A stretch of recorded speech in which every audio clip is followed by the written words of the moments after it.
भगवान शंकर ने ऐसा वर्णन किया कि कथा में माता जी को हृदय में श्री कृष्ण का दर्शन हुआ। माता पार्वती जी को समाधि लग गई। शिव जी ने कहा था कि 2-4 मिनट हो तो हुंकार देना। भला समाधि लगने के बाद हुंकार कौन देता है? रास लीला का वर्णन भगवान शिव शंकर जी ने किया है। रास लीला स्त्री पुरुष के मिलन की कथा नहीं है, शुद्ध ईश्वर और जीव के मिलन का वर्णन है।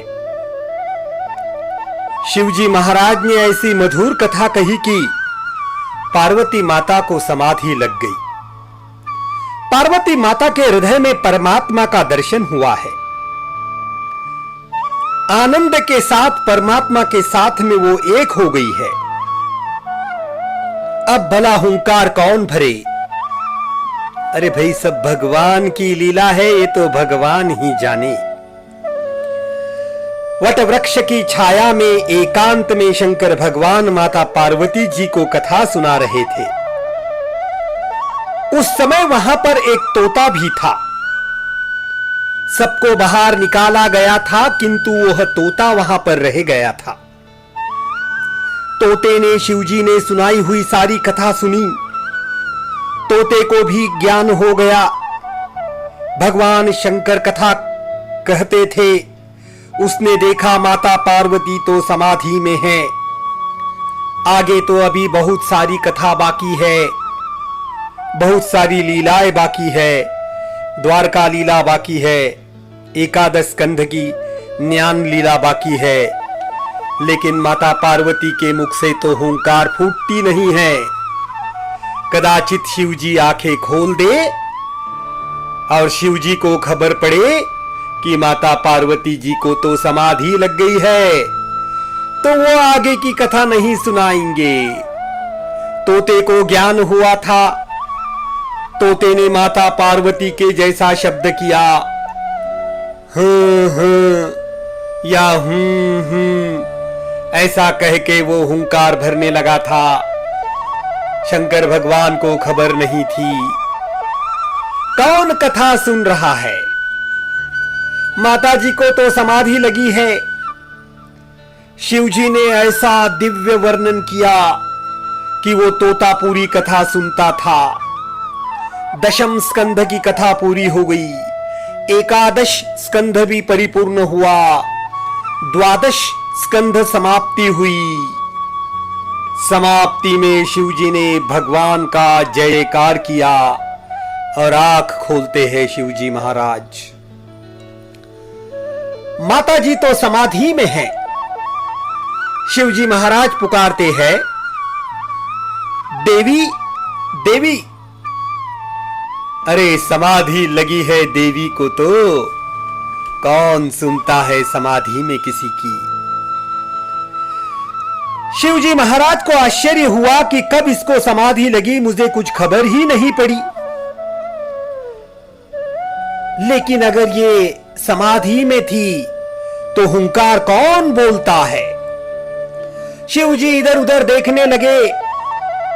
वट वृक्ष के पेड़ के ऊपर एक तोता बैठा था। शिवजी की कृपा से शिवजी के मुख से निकली हुई दिव्य कथा सुनकर वह ज्ञानी हो गया था, आनंद में मस्त हो गया था। इसने कथा सुनी है। फिर शिवजी को थोड़ा ठीक नहीं लगा। वे तोते को मारने के लिए तोते के पीछे दौड़े। आज तक मैंने किसी को भी अमर कथा नहीं सुनाई। पार्वती जी तो समाधि में है, वह तोता वहां से उड़ता है। तोता काफी घबराया हुआ है। शिवजी महाराज उसके पीछे लगे हैं।